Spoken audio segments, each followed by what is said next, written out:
It's reoccurring. The Thai team should holistically come out strong, but we haven't seen that just yet. Holistically, they should be a very strong region, but not just yet, Pyra. But of course, it is also important to be solid as a region, not just solid as an individual team, because there is additional prize money awarded for the strongest region in the regional clash. It is not just about the best team out of everybody there, but we are already into Game 3. Everybody dropping onto Gili Island, and the plane coming in from the top side, from the training island, of course, and it looks like that's a pretty big spread out here. We got a flying V coming out across the map between both teams. Woo! But of course, as always, Pirate Team is moving their way over to Observatory. And it looks like they're going to be joined by Ezio once again. As they always do, Pyra. They're always going over towards the Observatory. Ezio's going to join them. Ezio will drop one play in the training islands. There he is, number 4. And then they'll go towards the houses and compounds that are north of the Observatory. However, there's another team with them at the Observatory. Let's see how Pirate Team deal with that, because normally they send one player towards the training base. I think that's Nara, actually. 3 towards the Observatory itself. And look at that. Pirate Team are backing off.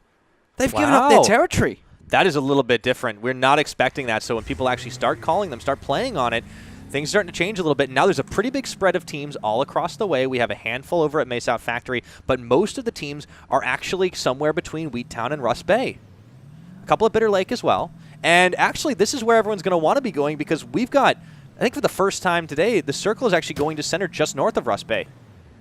Interesting. This is a really big change of events here. You can see, you still have your logging camps team, which is NRX John 316. And if you draw a circle around number 12, nobody's there. Nobody wants to contest with NRX. All right, well, it looks like Nara is going to be the first team we'll have our sights on, kind of just cruising right now, as they've been a pretty pleasant surprise. Let's see if the last game and the last performance, that triple kill for Khaleesi, that wasn't just a fluke that allowed them to get a few extra points. They did last a while. It was a good siege that came out from them, but again, it was kind of gifted with Ian Miguel and co running straight down. I mean, Ian Miguel YOLO'd through that door. Let's be honest. He opened the door, he said, "Honey, I'm home," and then, "Wait a minute, this isn't my house. This is not my beautiful wife," and he got gunned down. Pretty much. That's a very sad story when you think about it. Ian Miguel's like, "Kids, come down here!" And then he just, gets kidnapped, and then he can no longer speak, and you're just like, well. I think we were talking about different movies. Yes. It's been a very long day, it would appear. All right, let's check in. You think we've been here since how long? I don't want to think about it. I just want to sleep. But I've got more esports to talk about, so that will have to wait. There are so many esports to talk about. There's always esports. It's good. Lots of esports. I think people can tell the sanity is just very quickly degrading. Yeah, especially when you have an early game of Southeast Asia where nothing's going to happen until 15 minutes, and then I'm just going to cry. No, I mean, only if you see some derpy plays. You seem to enjoy if there's good plays. I'm just going to, sit back, relax, and give it a little bit of a cry, Devin. What do you think about that? How do you feel about a little bit of a cry? I think that everybody should let their emotions out when they need to. There is a time and a place, though. That is my unqualified opinion. This makes me sad because nothing's happening. They're looting, Devin. They're looting. They're getting some loots. Loots is always good. I'm a big fan of that. Ayatats. Ayatats Ayatats is a player that actually had quite a lot of involvement in a lot of the early action, such that it was last time around. He came back from the dead like twice, pretty much. He got the winning shot for his team as well when he took down, I can't remember what's his face. That's his name now. I can't remember what's his face. That would be a really big troll if somebody named themselves that. So we've had this discussion, right? What do you think? And I want to see if you get the similar answer to the rest of the commentators. If you could name an ROS team right here, right now. Oh, how long do I have to think about this? Could give you like a couple of minutes. But it's just, all right, that's fine. No pressure. There's such a really obvious answer that I'm surprised no team has done it yet. What do you mean? Like just any team? Like what's the context for this? The context is just naming like a team, like random 5 players. Let's say they're playing in a pro tournament, and you're going to give them a name for your ROS team. Like you have W6D1 NRX John 316. What would you call your team? And there's just such an obvious answer that none of these teams have done it yet. But I don't know what you mean by an obvious answer. Like it's there's just limitless possibilities. I know, but it's such an obvious name when it comes to ROS as a game. Like, just think of the live stream as a whole. Think of the game. Like there's just this one thing that stands out. Facebook gaming? You're getting close. You're getting very close. Now that's pretty cool. It'd be pretty cool. Or how about Facebook. NetEase? Oh, you know, that's probably wouldn't. That be probably allowed. would. I was going to say that probably actually would be vetoed, but because that's on the license plates of every one of the vehicles, if you've noticed. Yep. You can see the Huawei phones being advertised on billboards. That's pretty cool. Oh, we have already got one started off, and it looks like Nara bit off a little bit more than they could chew there, and Superman gets knocked down and all of that, so it's kind of a 1-for-1. It looks like Khaleesi's going to get down pretty early on, so the invade is going in. Call Me finding themselves in a little bit of trouble here as well. Val on the outside gets the knockdown onto Laser Pro. Oh boy. So things are starting to heat up, but it's just one team on one team. Call Me and Nara. Did they get the execute there? That's everyone being taken down. Nara going to live with everybody left up. That is impressive. They're all crawling, but they Val actually gets made there it in through. time. Val actually gets there in time to get the red, so nobody is going to fall. See, and this is what I like about watching Nara is in these skirmishy firefights, these really chaotic plays, they actually seem to thrive, which is something that we don't see a lot out of the SEA representatives because they typically don't take these fights early on. Here's a Rust Bay fight between Will Clubs as well. Oh, up on the high ground. I can't see the other team's name. Come on, twist over. And our Warriors, I believe it is. Ooh. Well, that's definitely a tough team to take on. Remember, that's the #1, #2 finishers from the last two games. I think I got that wrong. Let's see. Flo, which team are you on, Flo? I think it's BDS you're talking about, right? Yes, BDS up against Will Clubs, as far as I know. Okay, Yes, it's an all-Philippine battle. Will Oh, Clubs. Bim's going to get dropped down. Oh, good shots. V Lord as well. Flo. Gets That's dropped close. himself. Yeah, looks like he's a little isolated as well. No, still, though, a lot of fights going on over Rust Bay. Remember, this is where a lot of the later stage of the game is going to take place because the circle is just north He needs of to Rust move Bay. up. Mac needs to move up. His team needs to tell him that they have downed the perpetrator. He is down. He is free to move up and revive his allies, but Ayatats once again put it on some good pressure for Will Clubs. DVY Lord only just getting there for the reds on towards Bimp. He heals himself back up, so they keep all players alive. Someone's going to go get it down again. Someone's going to go up there and tend to their down teammate. Flo is slowly bleeding out. Yeah, it's going to be a little while before it actually happens, but they need to make a move there, and now they're a little bit caught out in the open. Oh, we've already started. This is a lot earlier than we were expecting to see some of these fights, Fish. We're only 6-7 minutes into this game. So, Pyra, if you can name an ROS team, I have to go back to that, do we? you have to name the team #gift. Oh. You immediately get the entire You fan told me base. we weren't doing that anymore. But you immediately just get the entire fan base on your side. Imagine the thousands, no, the millions of supporters #gifts. chanting for your team. #gift. No, but see, that wouldn't work because every time they won, everyone would have to get diamonds. No. I mean, it'd be great, but it wouldn't be a viable business model. Only if the question's towards who will win. Today, it's what's your favorite gun, and #gift doesn't win you that question. Yeah, you have true. to tell Facebook comments. What But your favorite the gun important is. thing is there is no wrong answer.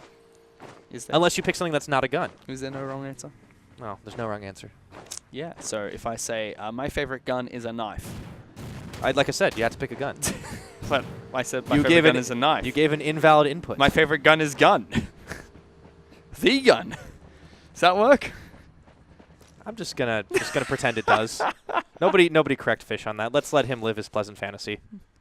As I do. In my own world. We did get some early action here, but there's only been 5 people that have died.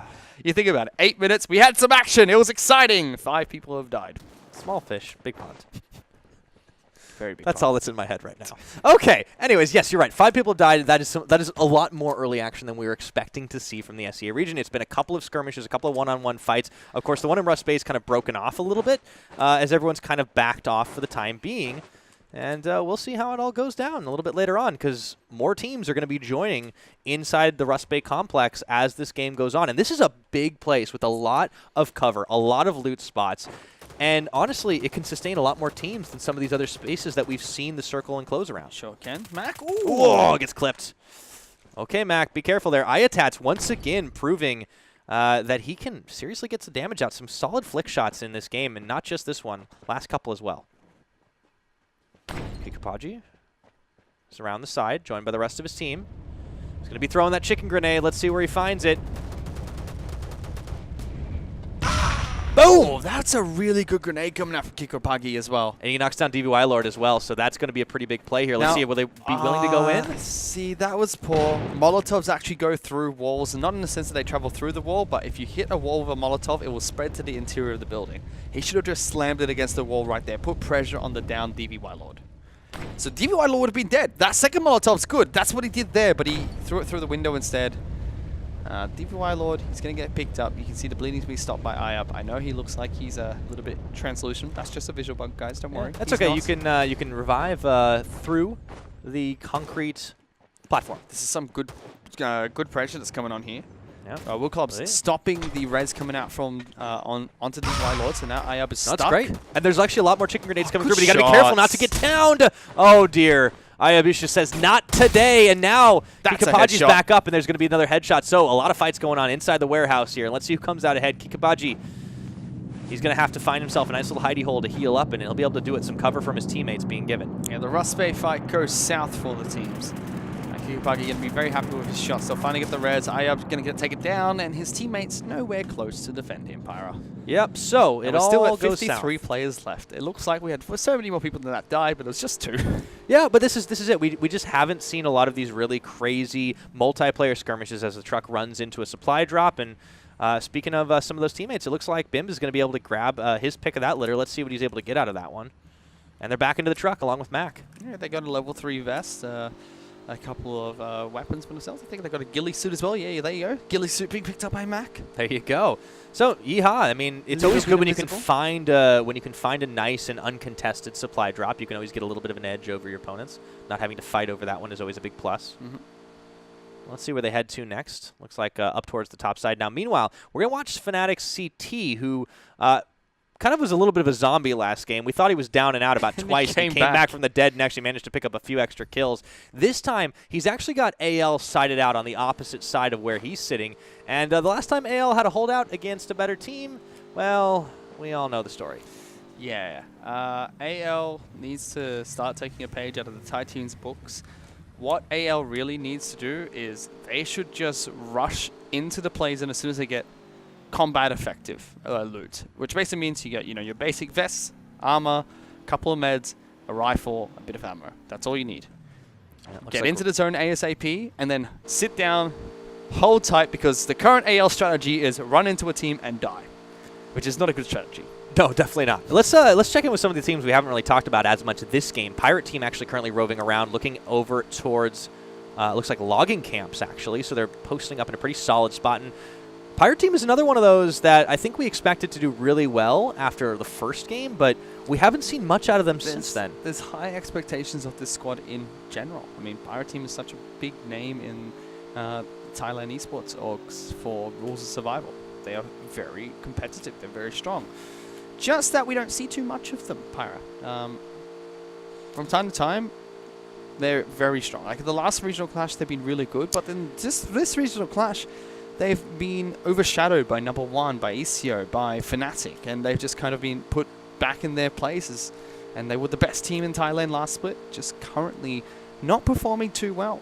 It seems like it's a bit of a hot and cold syndrome, right? Like you have your highs, but when you're not willing to go out of your comfort zone and make those picks, it seems like they're not super comfortable in the defensive play style, which is a little bit disconcerting because we seem to be kind of in this place where there aren't any of these big like grenade launched out of your crossbows kind of plays happening, which means there's not a whole lot of this chaos that's going to allow them. They're gonna, if they want to play, a more aggressive fashion, they're going to have to create some of those opportunities.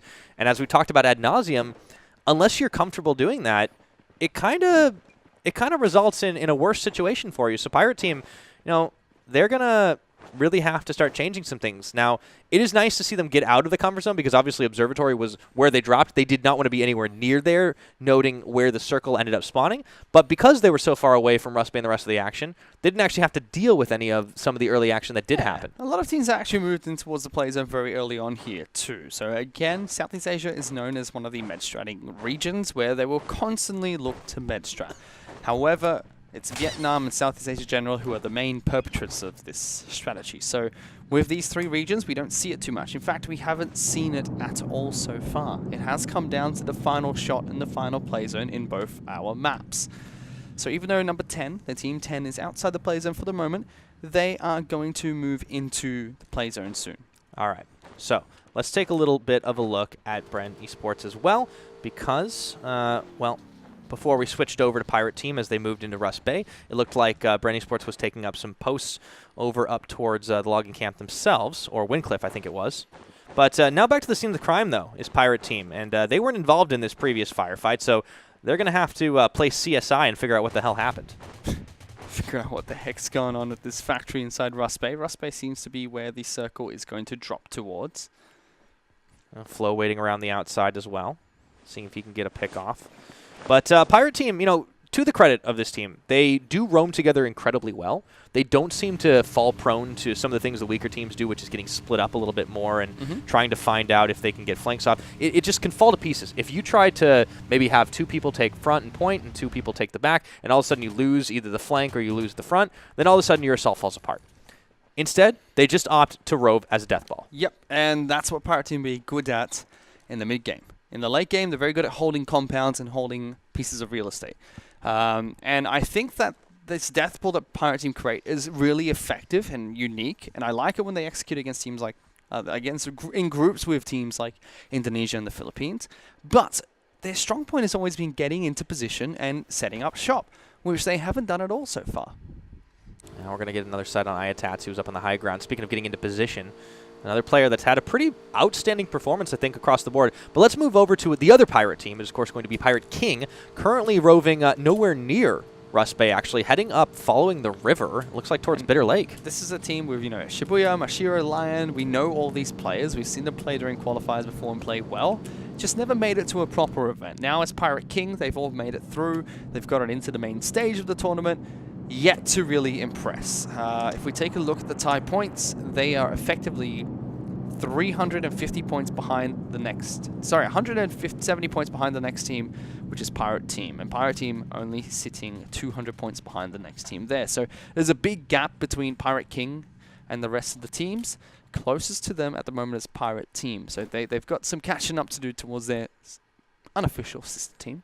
You know what's been another big gap this game, Fish, is the fact that we didn't really hit our 15-minute, all of a sudden everyone's having a whole lot of plays against each other. We had some early action. A lot of triggers were squeezed early on. I think and a lot then of this just went down to this. I think a lot of it's to do with the circle. The circle is more urban. So we're getting a lot of people in Rust Bay, held up in compounds, inside houses, lots of cover. This could favor Pirate Team, though, quite heavily. You talked about how good they are. That they were virtually unseen and uncontested moving into that warehouse, considering they had to traverse the entire map to get to that point. Now, one thing the Thai teams do very well, and number one is the biggest culprit of this, is they hold down forts, compounds, heals very well. You get them in position, they're going to hold it very well.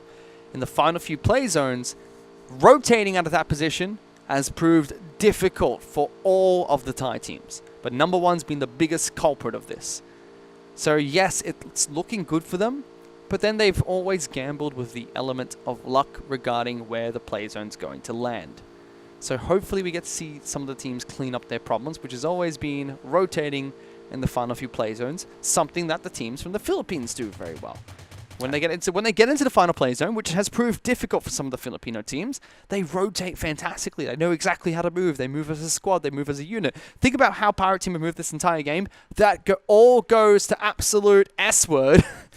Right as he hit the final few circles. Nice self-censorship. Yeah, like, right as he hit the final I think you've diagnosed why we're starting to see the Thai teams not come out on the very top. They're still placing very highly, but they're not able to really put a pin in it and finish this off. This is what the Philippine teams are good at. Notwithstanding the fact that WAFFF were the team that actually took it last time around.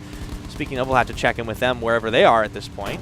But we're starting to see a couple people sniff around as the cars start driving, looking for position. A lot of the teams that haven't taken up solid positions inside the industrial complex that is Rust Bay are finding it a little bit harder to get in there as that monster truck is on fire. They're going to have to bail out soon.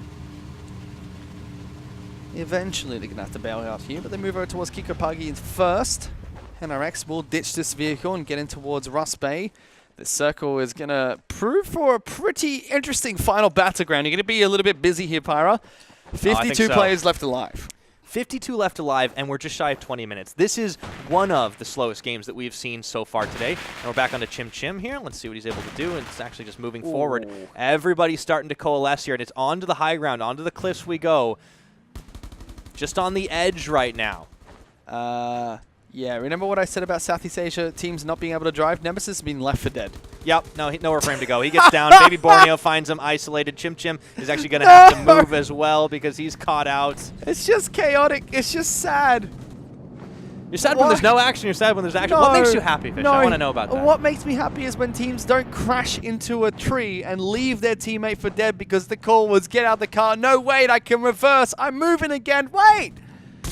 Oh, that was actually atrocious. Fetter's going to be hit from behind as well. Born to kill covering his allies.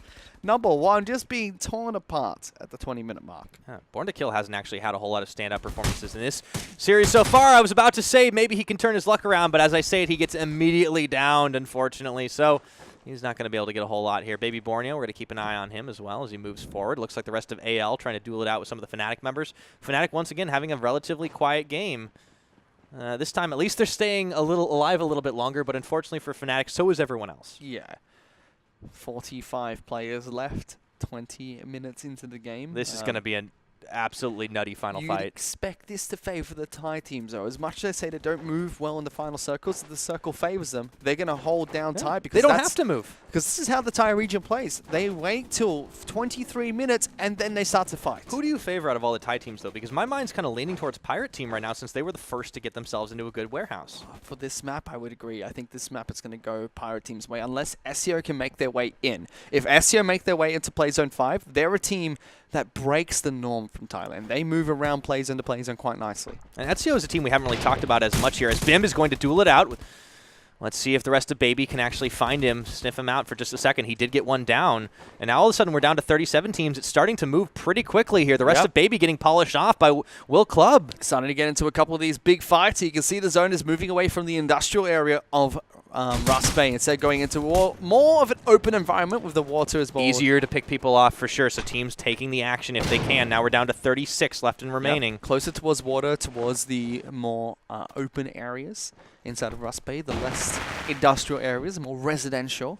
So like you said, down to 35 teams. Teams have to move a minute until the next play zone collapses, and that's where we're going to get the big fight. That play zone will collapse at exactly 23 minutes into this game. And unfortunately, yeah, it's starting to creep into the warehouse that NRX John are sitting inside of, so they're going to need to hightail it out of there, and they will be very exposed when they do. Ezio, we're going to be back on them now as they look to kind of breach into the industrial complex inside of Rust Bay. It's going to be Ritz taking the front point.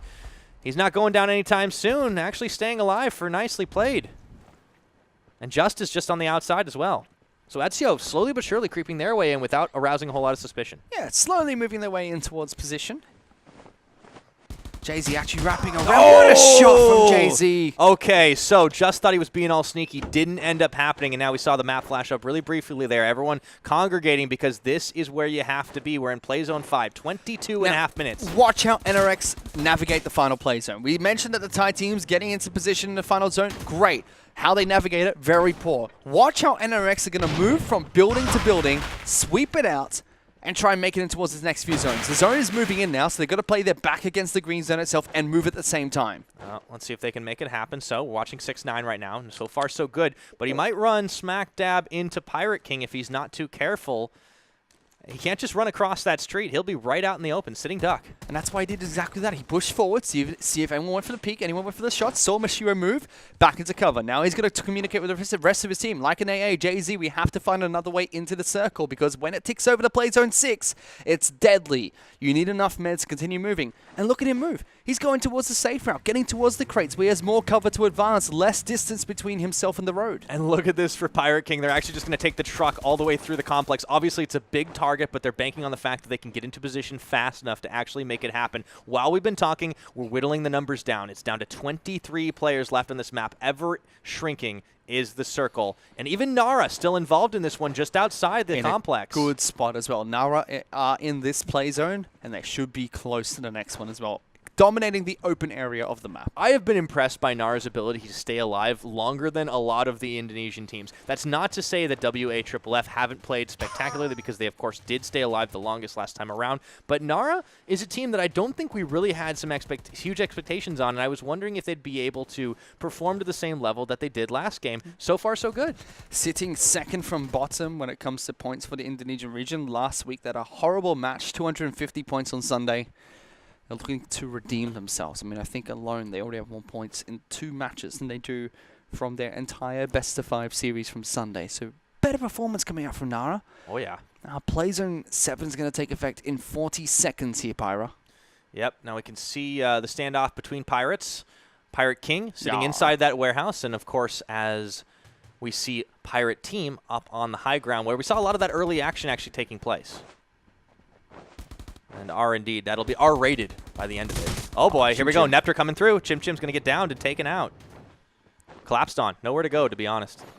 Easy picks onto from W6D1 R3. Delusion's going to be knocked down, but his teammates will get revenge for him.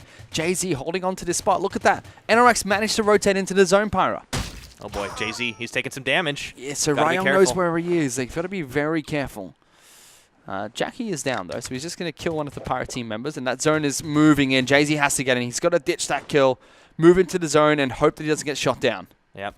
Look at him move, though. Look at how he uses every inch of cover he can get on his way there. No, it's absolutely fantastic. He's not really giving an opening at all. And here we go. In come the Pirate King members, and all of a sudden it's a firefight inside this warehouse. But Shibuya's going to drop almost immediately. We're down to 15 players left, and everybody realizes there is not enough room for these players. Mashiro bringing up the rear, trying to make it happen. But it's Nara that actually come out ahead in all of that. Taking down almost everyone. Nara do have a couple of players down. Mashiro getting the execute. Still 2 players and Nara down. They're trying to get the revival towards one of them. Grenade is primed and ready. Firecracker needs to be thrown in right now for the big pickup. Let's see if he's able to make it happen. Priming, and he's able to take out 2. Oh my goodness, so clean up, but Mashiro gets cleaned up himself. There are way too many members inside of that house. 1 for 1, they trade back and forth. 6ix9ine has made his way in towards the play zone. This is Delusion coming in from W6D1 R3, trying to drive in towards the zone as well, or just outside the zone, He better park it, actually. He's parked it. He's like, nope. He doesn't want to go any further into that one. This green is very, very deadly right now. We are down to 8 players. It has been hot and heavy. Usen has actually lived a real long time. Has had a quiet game, but 6ix9ine looks like ends up downing him. And now Delusion afraid to get outside the house because he's tagged on by Rayong, who has to keep medding up because he's outside the circle himself. Ryan needs to be very careful. Yes, he has a long-range weapon and good high ground, but look at how much he has to heal. That was a full med kit, and he still has to continue bandaging and healing to try and stay at full health. Ryan needs to move. His window for... He can't, though. There's nowhere for him to go. He needs to keep taking these shots, but he only has 2 or 3 shots before he's forced back into healing. Oh boy, everybody's just trying to keep meted up at this point, so it's going to come down to a battle of resources up on the high ground. Rayong, he's going to get taken out. Delusion does not go for the shot, but he doesn't actually need to. He's killed by the play zone. Rayong just accepts his fate. EVP. Unfortunately, environment versus player that time around. 2v2v2. We've got 2 members of NRX. We've got 2 members coming in from W6D1 R3 and 1 player left solo. Oh boy. So let's see who is going to be the last one standing. W6D1 R3, winners of the last round, looking to try and get the repeat. Ayatat's waiting with a grenade primed. The World Club's member. Oh boy, the last one of the Will Clubs. He sees him as well. Looks like it's going to be a party. Fire in the hole. Doesn't find a kill, though, or even a down. Damages 6ix9ine, though. He's fairly low. He's got another firecracker. He knows where 6ix9ine is. Oh, no, the bounce! Can't believe it. He's clipped the crate. Wow, that's just what you call unlucky. Like an AA is outside the zone here, so Hayatat's going to be He's a bit got a careful. Molotov. Hold up a second. Here it goes. A little bit pissed off about this situation. I mean, he's just going to have to go in and go all in for it. He's so low. He finds a full med kit. You've got to be kidding me. This late into the game, 6ix9ine runs in towards a crate and finds a full med kit. Ayatatsu is sitting in front of the vehicle here. W6D1 R3 haven't noticed that he's in the driver's seat. Uh-oh. If they get too close. He has to heal. Ayatats has to heal. He's getting shot. Oh, God. He's a sitting duck right now. Ayatats nowhere for him to go, trying to bunny hop away and get the outplay, but he's going to be running straight into the rest of W6D1 R3 coming up huge. And it looks like it's 2v1. Yeah, 2v1, but like an AA is outside the zone. He's going for it! He done it! How has he done it? Outside the zone, like an AA comes up clutch for NRX John 316. Out of nowhere, he comes up huge, and all of a sudden, NRX John, who looked down and out for most of that match, managed to sneak back and pick up a win for the Philippines. What did I say, Pyro? Watch how NRX navigate this play zone. It's the perfect play zone for the Filipino squad. They come out clutch.